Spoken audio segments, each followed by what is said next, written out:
네, 오늘 저희가 좀 깊이 들여다볼 자료는요. 한국 요양보호사분들의 실제 현장 경험, 그리고 그 속에서의 어떤 성찰들, 이런 것들을 담고 있습니다.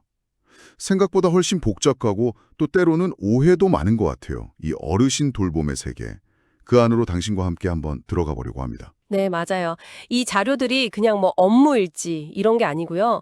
돌봄이라는 그 관계 속에서 요양보호사들이 겪는 아주 깊은 감정 노동이 있잖아요. 그리고 보호자나 어르신과의 소통에서 생기는 미묘한 어려움들, 또 직업인으로서 느끼는 어떤 자부심, 근데 또 현실적인 딜레마, 이런 것까지 아주 생생하게 보여주거든요. 아, 그렇군요.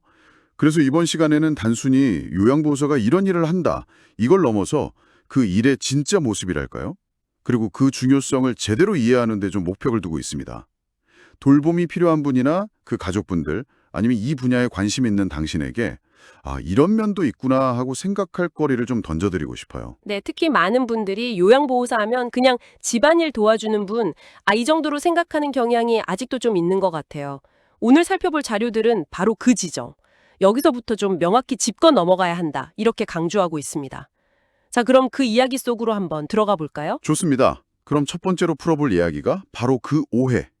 저는 가사 도우미가 아닙니다 하는 요양보호사분들의 목소리인데요. 많은 보호자나 가족들이 어르신 돌봄 외에 거의 뭐 집안일 전체를 기대하는 경우가 흔하다고 하죠. 그렇습니다. 참 안타까운 현실인데요. 근데 이제 제도가 규정하는 요양보호사의 역할은 사실 명확해요. 대상자 어르신 식사 챙겨드리고 약 드시는 거 돕고 이동 도와드리고 이런 신체 활동 지원 그리고 또 말벗 해드리고 인지 자극 활동 같이 하고 이런 인지 활동 지원 이게 핵심이거든요. 그렇죠. 그게 핵심인데. 네. 근데 자료 속 사례들을 보면 어르신하고 직접 관련 없는 다른 가족들 빨래를 부탁한다거나 아예 그냥 집 전체 대청소를 요구한다거나 심지어 장보기 목록 외에 개인적인 심부름까지 시키는 경우가 이게 비일비재하다는 거죠. 구체적인 사례 중에 기억나는 게 있었는데 어르신 옷장 안에 있던 아주 묵은 이불 빨래 이걸 해달라고 요구했는데 요양보호사분이 아 이건 어르신 돌봄 범위 밖의 일입니다 하고 설명을 했대요.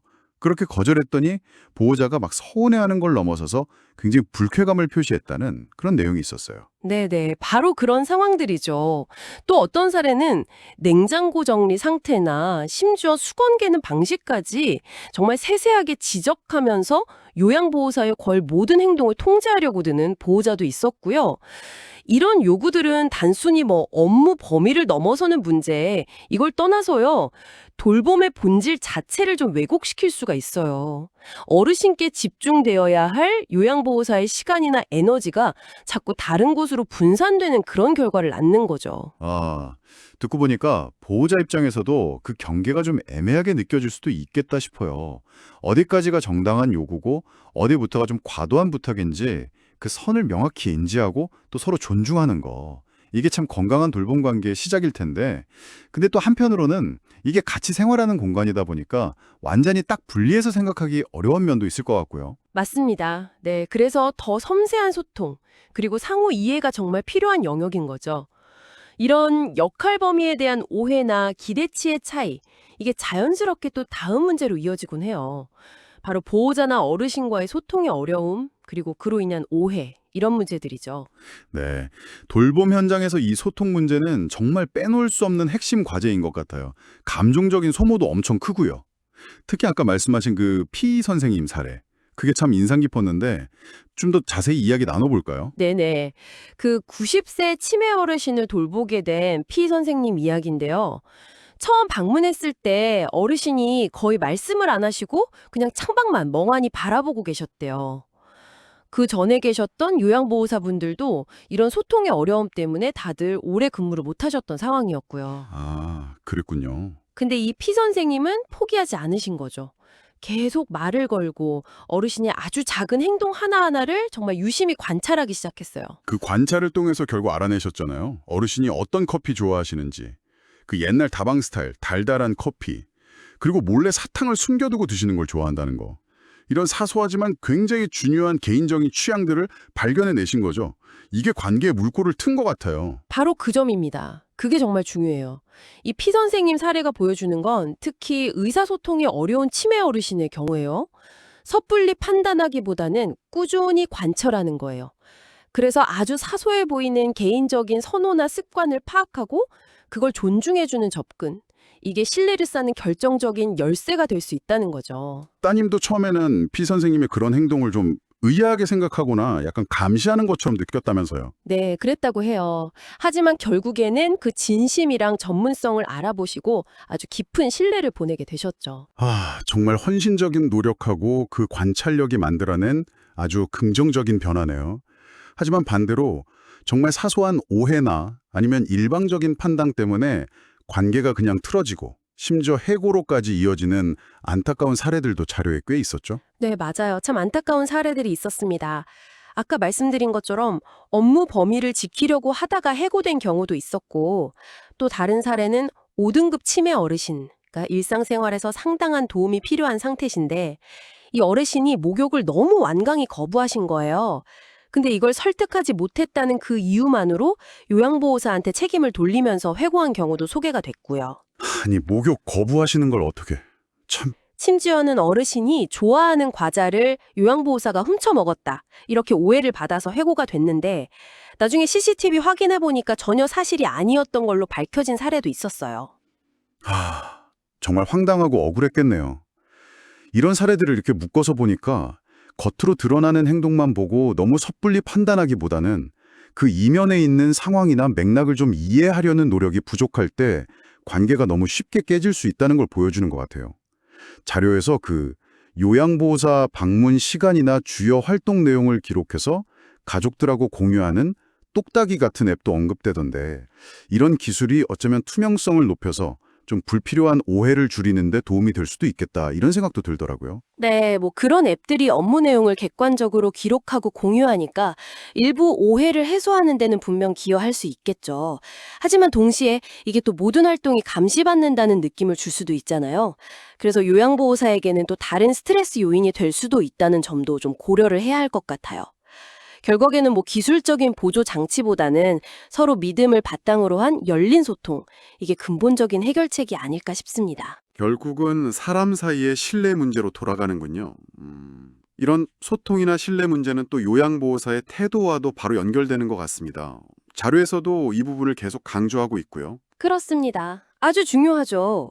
요양보호사의 말 한마디, 표정 하나, 이게 돌봄의 질과 관계에 미치는 영향이 생각보다 훨씬 커요. 특히 무심코 하는 부정적인 말들 있잖아요.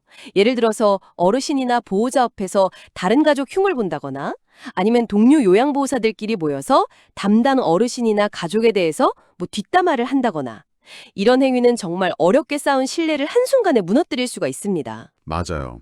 그리고 자신의 스트레스나 좀 부정적인 감정이 어르신과의 상호작용에 영향을 미칠 수 있다는 점, 이걸 스스로 인지하고 관리하는 자기인식의 중요성도 언급됐었죠. 근데 솔직히 매일 이런 감정 노동에 시달리는 상황에서 항상 긍정적이고 전문적인 태도를 유지한다는 게 이거 정말 쉽진 않을 것 같아요.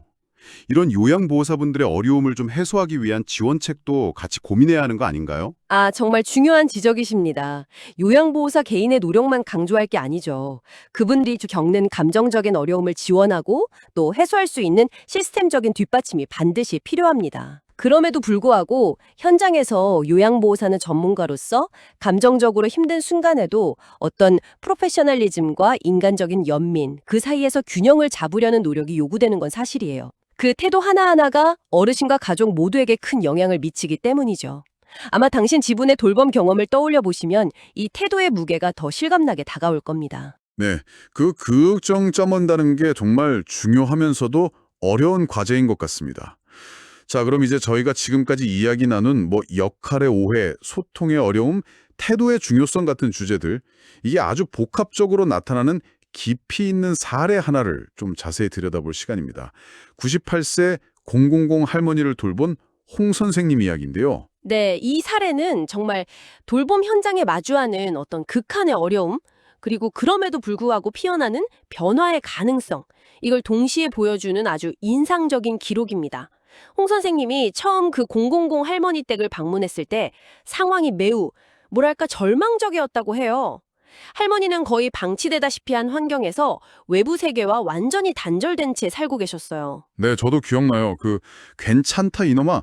이 말만 계속 기계적으로 반복하실 뿐 제대로 된 의사소통은 거의 불가능했고 집안 곳곳에는 먹다 남은 음식이나 쓰레기 같은 게 막 방치되어 있었다고 했죠.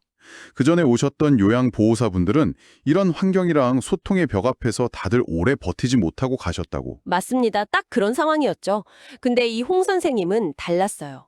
포기하지 않고 매일 꾸준히 말을 걸고 주변 환경을 조금씩 정리하면서 할머니가 숨겨둔 음식들을 발견하는 등 아주 세심한 관찰을 이어가셨습니다. 그리고 무엇보다 중요한 것은 본인이 관찰한 할머니의 상태 변화, 집안 환경의 변화, 그리고 자신의 노력을 꾸준히 센터와 아들에게 아주 구체적으로 보고하고 공유했다는 점이에요. 아, 그 꾸준한 소통. 그게 결정적인 변화를 이끌어냈던 거죠? 그렇습니다. 결정적인 전환점은 바로 아들의 방문이었어요. 홍 선생님의 상세한 보고를 듣고 뭔가 심각성을 인지한 아들이 오랜만에 어머니를 직접 찾아왔는데 정말 상상 이상으로 열악한 환경, 그리고 그런 어머니 곁을 묵묵히 지키면서 애쓰는 요양보호사의 모습을 직접 눈으로 확인하고 엄청난 충격과 죄책감을 느꼈다고 합니다. 그 이후로 아들의 태도가 완전히 바뀌기 시작한 거예요. 어머니께 더 자주 연락하고 찾아뵙고 요양보호사의 의견을 경청하면서 돌봄 환경 개선에도 적극적으로 협조하게 된 거죠. 와, 그러니까 단순히 서비스를 제공하는 걸 넘어서 어쩌면 가족이 좀 외면하고 있었거나 혹은 제대로 알지 못했던 그 불편한 진실을 마주하게 하고 변화를 이끌어내는 어떤 연결고리 역할을 요양보호사가 해낸 거네요. 바로 그 지점입니다. 이 사례는 요양보호사가 단순히 주어진 시간 동안 정해진 일만 하는 사람이 아니라는 걸 보여줘요.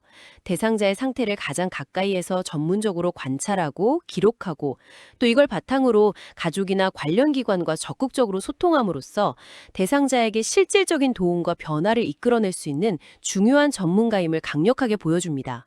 어르신의 존엄한 삶을 지키는데 정말 핵심적인 역할을 하는 거죠. 정말 너무 막막해 보이는 상황에서도 한 사람의 헌신적인 노력 그리고 진심 어린 소통이 얼마나 큰 변화를 만들어낼 수 있는지 보여주는 참 희망적인 이야기 같습니다. 어쩌면 지금 당신이 겪고 있거나 주변에서 보고 있는 어려운 돌봄 상황 속에도 이런 긍정적인 변화의 씨앗이 숨겨져 있을지도 모르겠다. 이런 생각을 하게 되네요. 네, 충분히 그럴 가능성이 있다고 봅니다. 중요한 것은 포기하지 않는 관심, 그리고 전문성을 바탕으로 한 꾸준한 노력, 그리고 소통이겠죠. 오늘 저희가 함께 살펴본 요양보호사분들의 이야기는요, 이 일이 결코 단순한 노동이 아니라는 것, 전문적인 지식과 기술, 그리고 깊은 인간적인 교감과 헌신이 요구되는 아주 복합적인 활동이라는 걸 분명하게 보여주었습니다. 역할에 대한 오해를 바로잡고 소통의 어려움을 극복하고 또 긍정적인 태도를 유지하는 것이 얼마나 중요한지 다시금 깨닫게 되는 시간이었어요. 그렇습니다.